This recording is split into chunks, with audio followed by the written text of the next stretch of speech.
Meus amados irmãos, queremos saudá-los com a paz do Senhor Jesus. Seja muito bem-vindo ao nosso Personagens Bíblicos, que é um programa que anunciamos nos canais oficiais da Igreja Cristã Maranata, onde abordamos aspectos históricos, proféticos e doutrinários de homens e mulheres descritos na Palavra de Deus. Está aqui conosco hoje mais uma vez o pastor Luiz. Pastor Luiz, a paz do Senhor. A paz do Senhor a todos. Meus amados, vamos hoje apresentar aqui a história de um personagem bíblico do Velho Testamento, um homem que era sincero, reto, temente a Deus e desviava-se do mal. Hoje iremos falar sobre a história de Jó. E para isso convidamos a todos nesta hora que estão de posse da Bíblia, que é a palavra de Deus, a abri-la no Velho Testamento, livro de Jó, capítulo 1, versículo 1. A palavra de Deus diz assim: Havia um homem na terra de Ur, cujo nome era Jó, e este era homem sincero, reto e temente a Deus, e desviava-se do mal. Pastor Luiz, quem foi Jó?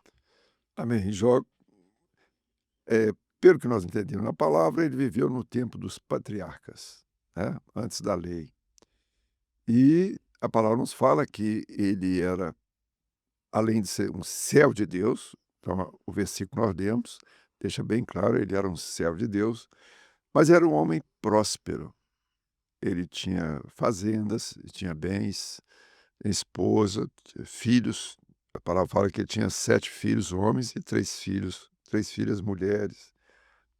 Muito gado. Então, no início aqui, fala sobre Jó, a sua prosperidade e tudo aquilo que nós entendemos por ser servo de Deus, aquilo que o próprio Senhor havia dado a ele. Interessante, pastor Luiz, que chega um momento da história aqui de Jó, estávamos até lendo aqui, que ele passou um momento de provas, né?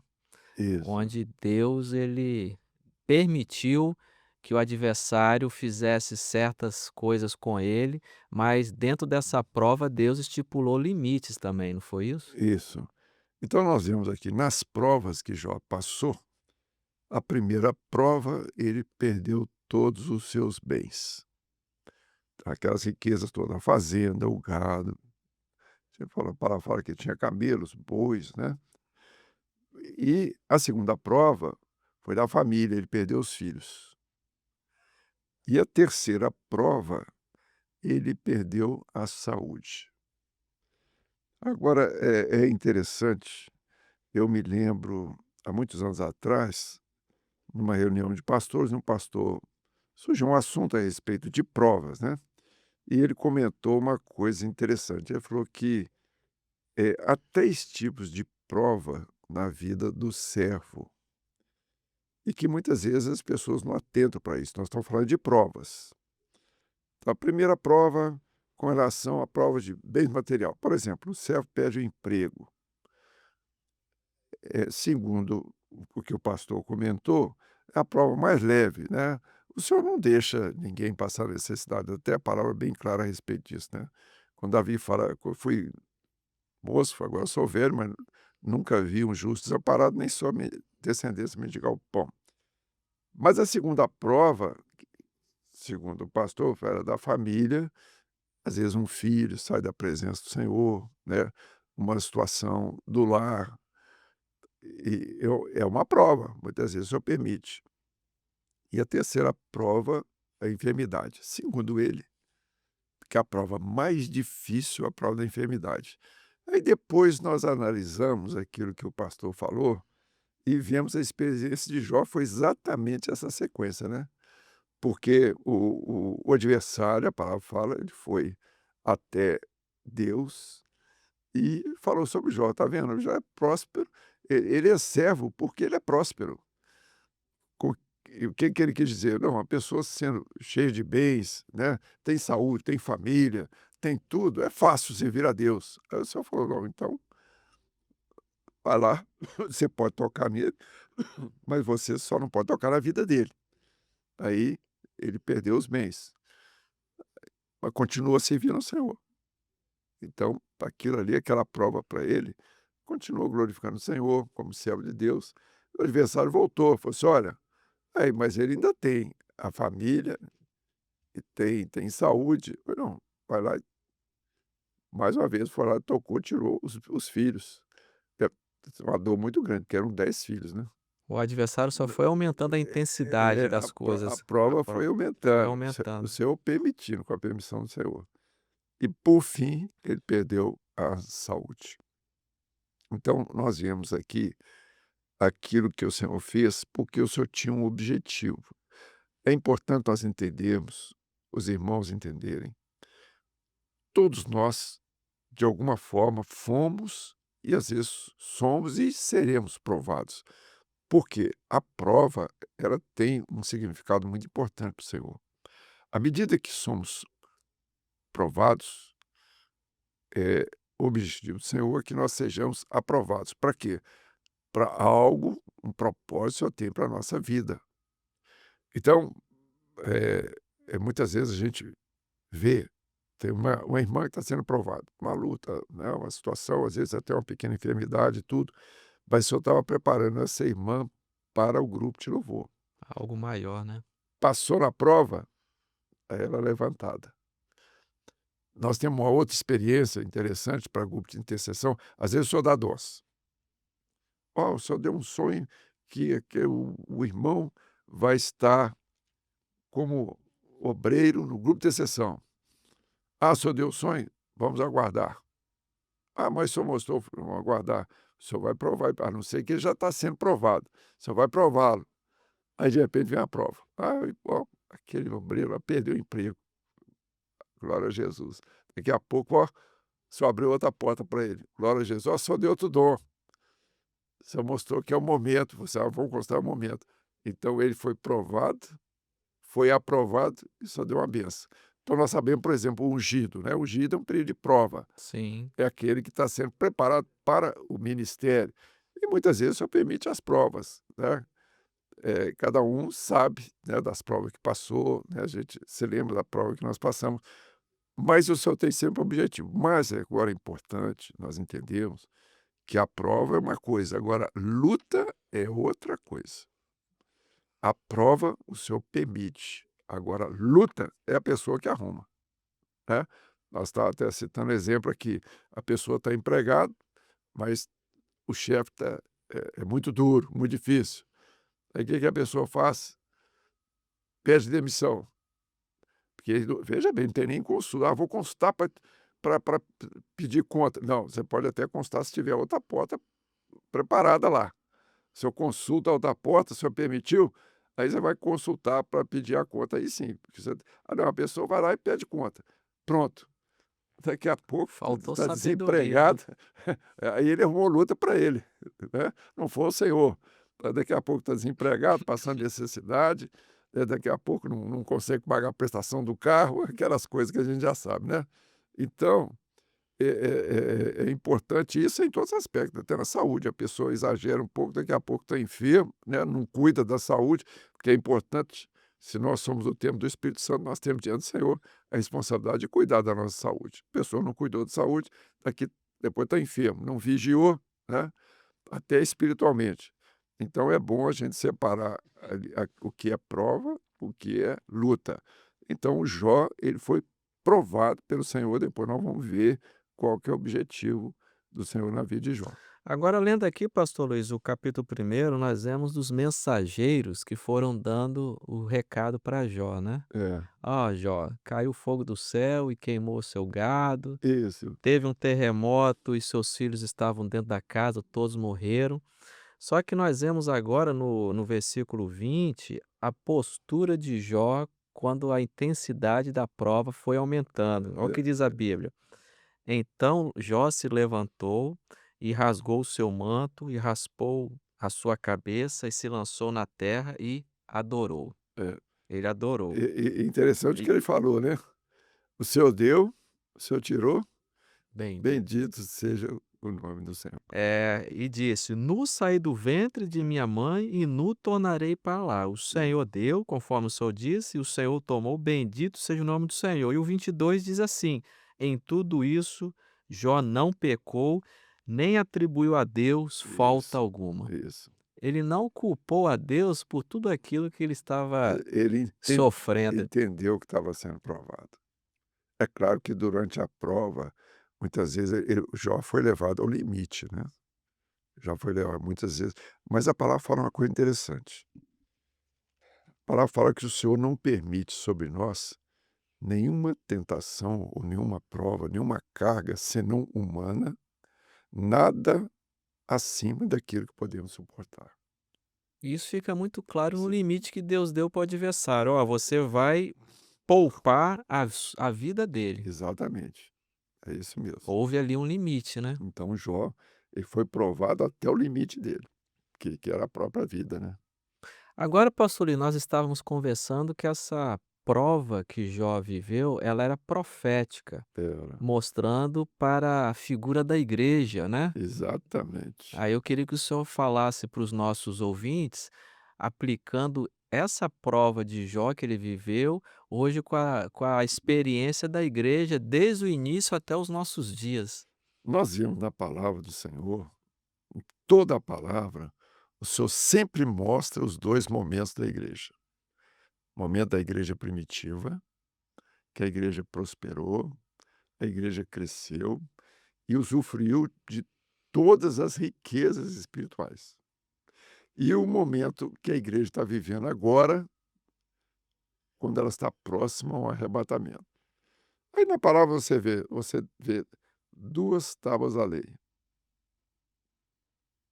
Depois você vai ver 2 chuvas, a chuva temporã, que foi o batismo com o Espírito Santo em Pentecoste, e a chuva serôdia, Seródio. que é agora o derramamento do Espírito Santo preparando a igreja para o arrebatamento.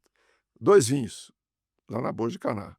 O primeiro vinho da festa das bodas, acabou-se o vinho, mas depois tem o Outro outro vinho. vinho, que o Senhor transforma a água em vinho, tão bom quanto o primeiro. As pessoas falam que é melhor não, é tão bom, porque o Espírito Santo é o mesmo, né, tão bom quanto o primeiro. Você vê 2 Páscoas, você sabia disso, que tinha 2 Páscoas?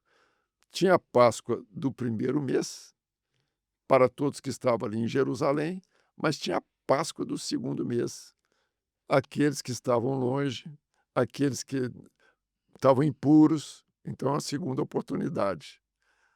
Maravilha. 2 multiplicações de pães. Na primeira multiplicação, só chega e diz assim: "Vejo a multidão, vejo-os como ovelhas que não têm pastor". Aí o Senhor se apresenta como pastor das ovelhas, pastor da igreja, que vai ficar com a igreja, foi a promessa que ele fez, né: "Estarei convosco todos os dias, até a consumação do século". Na segunda multiplicação, o que que ele fala? "Vejo a multidão, vejo que há 3 dias estão sem comer". Ou seja, a igreja passou um período, que nós sabemos que quando na palavra das 10 virgens, que a igreja adormeceu, não viu aquilo que era corpo, mas que não alcançou todo o projeto do Senhor através da palavra revelada, que é o verdadeiro alimento. Então agora, para essa última hora, o Senhor tem dado o pão, que é a palavra revelada. E até no aspecto de corpo, mostra, a igreja primitiva viveu o corpo, e somente agora, no final, que a igreja vai viver novamente como corpo. Então nós vamos ver esses 2 aspectos, e não é diferente na vida de Jó. Então nós vemos que Jó, no início, teve prosperidade, teve riqueza, tinha tudo, era Era o início temente, da igreja ali no Pentecostes, né. exatamente. Depois passa um período de prova longo, no final da vida dele, o Senhor dá em dobro tudo aquilo que ele deu. É exatamente o que o Senhor tem feito com a igreja agora, porção dobrada e todo entendimento. Depois nós vamos ver no final como que, a partir da prova que Jó sofreu, como que ele alcançou o entendimento do propósito do Senhor, aquilo que o Senhor tem dado para a igreja nessa última hora. Agora nós estávamos conversando que a mulher na Bíblia é a figura da igreja. Esse E no caso das provas que Jó viveu, a esposa dele foi a única que não teve a vida ceifada. não, Porém, ela se levantou contra Jó e pediu até, e pediu não, e falou com Jó, dizendo: Ainda retens a tua sinceridade? Amaldiçoa o seu Deus e morre. isso. A igreja infiel que não entendeu o projeto. E até esse detalhe o senhor deixa aqui no livro para nós entendermos. O livro é muito rico, é um livro longo, né, tem mais de 40 capítulos, mas o senhor vai mostrar toda a trajetória aqui de Jó, mostrando a respeito da trajetória da igreja. E é importante nós entendermos como que a igreja fiel, a mesma igreja que saiu lá de Pentecostes, que entendeu, que viveu o projeto do Senhor, ela vem durante todos esses séculos até chegar ao nosso dia e provada como já foi provado. Então, quem conhece a história, a verdadeira história da igreja, porque veja bem, a história da igreja é uma coisa, cristianismo é outro. O cristianismo tem nada a ver com obra, nada a ver com a obra do Espírito Santo, né. É um rótulo que a igreja ela vai criar lá no início, a religião, né, a igreja infiel, ela cria esse rótulo de cristianismo, mas a igreja, a obra do Espírito, ela vem ali e só para nós entendermos aqui como que surge essa igreja que vai ser perseguida durante todos os séculos, até praticamente nossos dias, né, quando nós falamos ali os montanistas, donatistas, novacionistas, o paulicianos, catos albigenses, lolados, moravos, essa igreja ela vai surgir ali da região da Frígia, que quando João, já com quase 100 anos, mais ou menos, perto de 100 anos, o Senhor manda ele escrever as cartas. O senhor não manda escrever carta para Jerusalém, para Roma, para Antioquia, Alexandria, nada disso. Ali já não tinha mais obra, ali já estava vivendo o cristianismo. Mas o senhor manda escrever as cartas para as igrejas da Ásia. Então, aquilo ali já mostrava que a obra já estava ali naquela região. E dali ela vai fugindo. Quando a gente vê a história, a igreja fiel ela vai fugindo da igreja infiel durante todo o tempo, passando provado, perseguido com mortes. É só ver a história da perseguição dos verdadeiros crentes no decorrer dos séculos. Então, nós vemos como Jó, ele foi provado até chegar no final de sua vida, até chegar esse momento, a igreja pujante, a igreja cheia do Espírito Santo e com todas as riquezas do Senhor. E também, pastor Luiz, no capítulo 2, verso 11, nós vemos que no momento em que Jó estava ali já acometido de uma chaga maligna, a palavra nos fala que ele até se coçou com cacos de telha, ele estava no alto mais elevado da prova que ele viveu, os 3 amigos chegaram para ele, né, verso 11: "Ouvindo, pois, 3 amigos de Jó todo este mal que tinha vindo sobre ele, vieram cada um do seu lugar. Elifaz, o temanita, e Bildade, o suíta, e Jofar, o namatita, e consertaram juntamente, virem condoer-se dele e consolaram." Nós vemos os 3 amigos de Jó querendo consolá-lo e trazer para ele uma palavra acerca daquela situação que ele estava vivendo, né. Só que o consolo vem do Espírito Santo. O homem não tem, pelo contrário, depois nós vamos ver no final aí, que o consolo deles eram consoladores molestos. Não foi uma palavra muito Não, não. muito boa, né. Isso, amém. Mas amém, isso aí vai ficar tema para o próximo episódio, Isso, é né. isso mesmo, amém. Amém, meus queridos? Agora, sempre falamos da importância de lermos a palavra. Essa história de Jó, ela é muito vasta. O livro de Jó, por exemplo, tem 40 capítulos. Então é importante os nossos ouvintes, agora em casa, lerem a palavra, meditarem na palavra, porque Deus, através do Espírito Santo, tem muito a nos revelar através desta palavra. Desejamos assim a todos a paz do Senhor Jesus.